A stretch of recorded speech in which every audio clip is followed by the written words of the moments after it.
రాష్ట్ర వ్యాప్తంగా ఈవీఎంస్ అంశం అనేది చర్చనీయాంశంగా మారిన సంగతి తెలిసిందే. తాజాగా రాహుల్ గాంధీ, ఎవరైతే కాంగ్రెస్ పార్టీ అధినేత ఉన్నారో రాహుల్ గాంధీ, ఆయన ప్రెస్ మీట్తో మరింత చర్చనీయాంశంగా మారింది.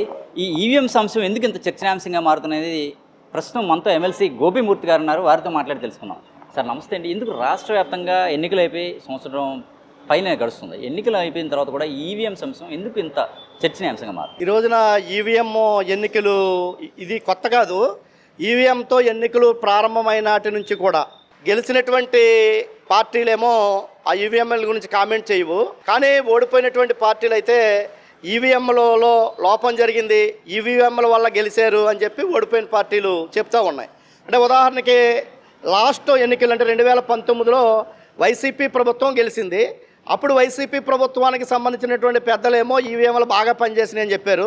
టీడీపీ ఓడిపోయినటువంటి పరిస్థితి ఉంది. అప్పుడు మన ప్రస్తుత ముఖ్యమంత్రికి, అప్పుడు ప్రతిపక్ష నాయకుడిగా ఉన్నటువంటి చంద్రబాబు నాయుడు మాత్రం ఈవీఎంలోనే ట్యాంపరింగ్ చేసే పరిస్థితులు ఉన్నాయని చెప్పి కూడా ఆయన వ్యాఖ్యానం చేయటం జరిగింది.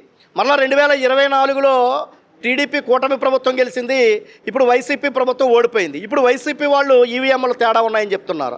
అంతేకాదు దేశవ్యాప్తంగా కూడా చూస్తే కాంగ్రెస్ పార్టీ ఈ మధ్యకాలంలో రాహుల్ గాంధీ గారు రాష్ట్రాలని సైతం ఉదాహరణగా తీసుకుంటూ, లేదంటే పిఎస్ఎల్ని సైతం ఉదాహరణగా తీసుకుంటూ వాస్తవ ఓటర్స్ కంటే ఎక్కువ ఓట్లు పోలైనాయి కాబట్టి ఈవీఎంలో ట్యాంపరింగ్ జరిగింది, ఈవీఎంలలో ఓట్లని ఏదో దొంగలించారు అనే విధానంగా ఈ రోజున ప్రతిపక్ష నాయకుడిగా ఉన్నటువంటి రాహుల్ గాంధీ గారు కూడా వ్యాఖ్యానం చేస్తూ ఉన్నారు. గతంలో కూడా అనేక రాజకీయ పార్టీలు కూడా దీంట్లో వ్యాఖ్యానం చేసినటువంటి పరిస్థితి కూడా ఉంది.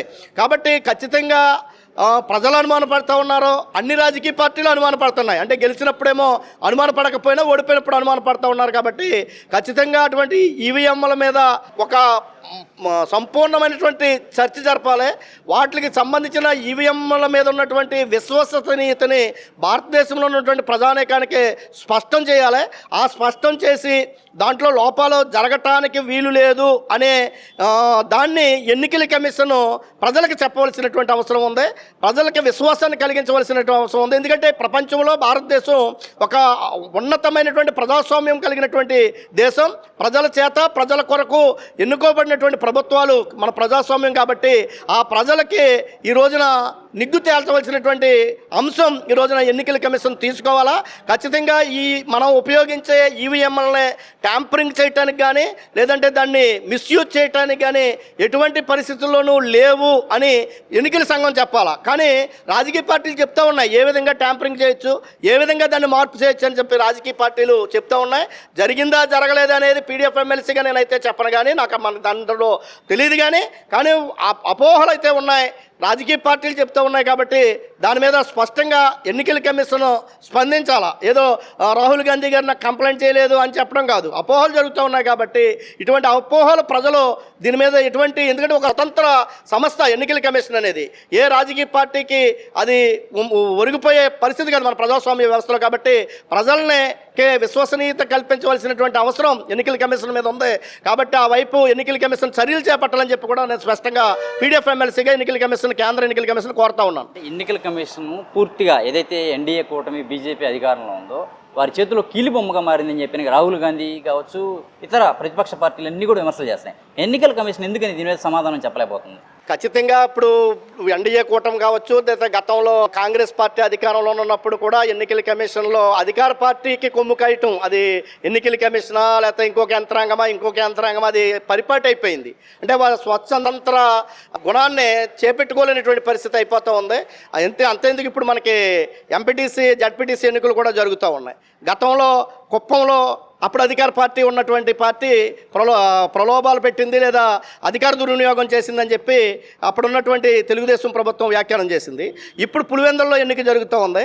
ఇప్పుడు వైసీపీ అధికార పార్టీ ఈ విధంగా చేస్తుందని చెప్పి చెప్పడం జరుగుతూ ఉంది. కాబట్టి ఖచ్చితంగా ఎన్నికల కమిషన్ కావచ్చు, లేదా మరొక డిపార్ట్మెంట్ కావచ్చు వాళ్ళ స్వతంత్ర గుణాన్ని పెట్టుకుని న్యూట్రల్గా ఉండి ప్రజాస్వామ్యాన్ని కాపాడే విధంగా ఎన్నికల కమిషన్ వ్యవహరించాలని చెప్పి కూడా ఒక ఇండిపెండెంట్ పీడీఎఫ్ ఎమ్మెల్సీగా ఎన్నికల కమిషన్కి ప్రజాస్వామ్యాన్ని కాపాడాలని చెప్పి కూడా ఈ సందర్భంగా కోరుతా ఉన్నాను. ఇప్పుడు ఏదైతే జడ్పీటీసీ ఎన్నికలు ఒంటిమిట్టలో కావచ్చు, పులివెందులో కావచ్చు, 2 చోట్ల జరుగుతున్నాయి, ఇవన్నీ నిష్పక్షపాతంగా జరుగుతాయని భావించవచ్చు మనం? ఇప్పటికీ చాలా మంది మీద దాడులు కూడా జరిగినాయి. వైసీపీ వాళ్ళు టీడీపీ వాళ్ళ మీద కానీ, టీడీపీ వైసీపీ వాళ్ళ మీద కానీ ఇట్లా దాడులు జరుగుతున్నాయి. సతీష్ రెడ్డి అనే వ్యక్తి అయితే వైసీపీ నుంచి చాలా ఘాటైనటువంటి విమర్శలు చేస్తున్న పరిస్థితి. దీన్ని ఎలా తీసుకోవచ్చు? అదే నేను ఇందాక ఆల్రెడీ దానికి సమాధానం మీరు అడగకుండా చెప్పాను. అధికార పార్టీ ప్రభావం గతంలో వైసీపీ కావచ్చు, ఇప్పుడు కూటమి కావచ్చు, అధికార పార్టీ ప్రభావం అయితే ఖచ్చితంగా కనబడతా ఉంది. అది వైసీపీనా లేదంటే టీడీపీనా కాదు, ఒక సాధారణమైనటువంటి వ్యక్తి ఎన్నికల్లో నిలబడే పరిస్థితి ఈ రోజున మన దేశంలో కానీ మన రాష్ట్రంలో కానీ లేదు. అది ఏ పార్టీ అధికారంలో ఉంటే వాళ్ళు ఈ యొక్క దాన్ని ఏమంటాం, ఏదంటే లోకల్ బాడీ ఎన్నికలు ఉన్నాయో ఆ పార్టీ వైపే పోతున్నాయి. వైసీపీ అధికారంలో ఉంటే లోకల్ బాడీ ఎన్నికలన్నీ వైసీపీ గెలుస్తూ ఉన్నాయి. టీడీపీ అధికారంలో ఉంటే లోకల్ బాడీ ఎన్నికలన్నీ టీడీపీ గెలుస్తూ ఉంది. మరి ఎందుకు ప్రజలు మారిపోతున్నారా లేదంటే అధికార దుర్వినియోగం జరుగుతుందనేది దీంట్లో చాలా స్పష్టంగా అర్థమవుతూ ఉంది.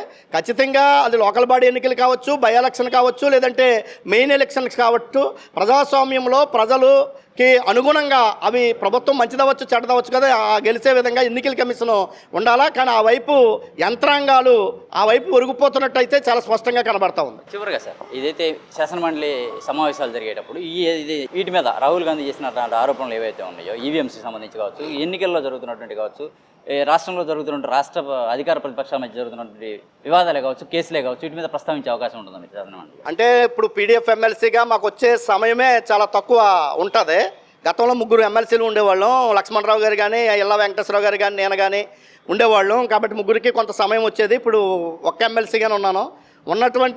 అక్కడ ఉన్నటువంటి సమయం, ఆ సందర్భం, ఆ సమస్యల యొక్క ప్రాధాన్యతను బట్టి, ఎందుకంటే మేము పీడీఎఫ్ ఎమ్మెల్సీగా వర్కింగ్ క్లాసెస్ యొక్క సమస్యల పరిష్కారం కోసం మేము ముందుకెళ్ళవలసినటువంటి అవసరం ఉంది. ఎందుకంటే మాకు ఏ అధికార పార్టీ వైపు కానీ ప్రతిపక్ష పార్టీ వైపు కానీ ఒరిగిపోకుండా న్యూట్రల్గా ఉండి ప్రజల పక్షాన, ఉద్యోగుల పోట్లాడే పరిస్థితి ఉంటుంది. కాబట్టి మాకు వచ్చే సమయాన్ని బట్టి, సందర్భాన్ని బట్టి ఖచ్చితంగా ప్రభుత్వమే దాని మీద ఏమైనా డిస్కషన్ పెడితే మా యొక్క అభిప్రాయాన్ని చాలా స్పష్టంగా చెప్తాం. అంతేగాని మాకు ఉన్నటువంటి ప్రయారిటీని బట్టి, ఆ సమయాన్ని బట్టి మేము అక్కడ వాయిస్ వినిపించడానికి అవకాశం ఉంటుంది. పీడీఎఫ్ ఎమ్మెల్సీగా మీరేం చెప్తారు? ఈవీఎం కావాలంటారా, బ్యాలెట్ పద్ధతి మంచిదంటారా? ఈవీఎం కావాలని కానీ వద్దని కానీ పీడీఎఫ్ ఎమ్మెల్సీగా నేను చెప్పట్లేదు. కానీ ఎందుకంటే టెక్నాలజీ పెరుగుతున్నటువంటి సందర్భంలో టెక్నాలజీని ఉపయోగించుకుని ఎదరికెళ్ళవలసినటువంటి అవసరం కూడా ఉంది. బ్యాలెట్ ఎన్నికలు అయితే అంటే మన రాష్ట్రంలో కానీ దేశంలో కానీ టెక్నాలజీని ఉపయోగించుకునే పరిస్థితి పర్సంటేజ్ చాలా తక్కువగా ఉంది. అంటే పైకి సెల్ ఫోన్ ఉపయోగించుకోవచ్చు కానీ అంత నాలెడ్జ్ లేదు. ఎందుకంటే నేను టీచర్గా ఉన్నప్పుడు ఎన్నిక నిర్వహించే సందర్భంలో ఒక ప్రొసీడింగ్ ఆఫీసర్గా లేదంటే అక్కడ క్లర్క్గా నేను ఎన్నికలు నిర్వహించేటప్పుడు ఆ ఓటు వేయటానికి వచ్చినటువంటి మోర్ దాన్ పర్సంటేజ్ జనం ఆ ఈవీఎంను ఉపయోగించుకోవడంలో చాలా తడబడుతున్నారో, ఇబ్బంది పడుతూ ఉన్నారు.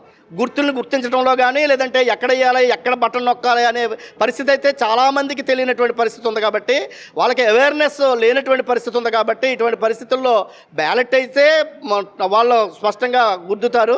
అటువంటి సందర్భంలో జనాన్ని అవేర్నెస్ చేస్తూ ఈవీఎంల మీద అవగాహన కల్పిస్తూ తదుపరి నెమ్మదిగా వాళ్ళకి అలవాటు చేసిన తర్వాత ఈవీఎంలు పెడితే బాగుంటుంది అనేది పీడీఎఫ్ ఎమ్మెల్సీగా నా అభిప్రాయం. ఏదైతే ఈవీఎంస్ మీద చర్చ జరుగుతుందో, ఈవీఎంస్ మీద ఉన్నటువంటి అనుమానాలన్నింటి కూడా నివృత్తి చేయాల్సిన బాధ్యత ఎన్నికల సంఘంపై, కేంద్ర రాష్ట్ర ప్రభుత్వాలపై ఉందని ఎమ్మెల్సీ గోపీమూర్తి గారు అయితే స్పష్టం చేస్తున్నారు. ఇదే సందర్భంలో శాసనమండలి సమావేశాల్లో సమయం ఖచ్చితంగా లభించినట్లయితే దీని మీద ప్రస్తావిస్తానని కూడా చెప్తున్నారు. బ్యాలెట్ పద్ధతి అయితేనే మంచిగా ఉంటుందని కూడా తన అభిప్రాయం వ్యక్తం చేస్తున్నారు. వీడియో జర్నలిస్ట్ రెహమాన్తో నాని, ఏపీ అమరావతి, అభినవ్ భారత్, తాడేపల్లి నుంచి.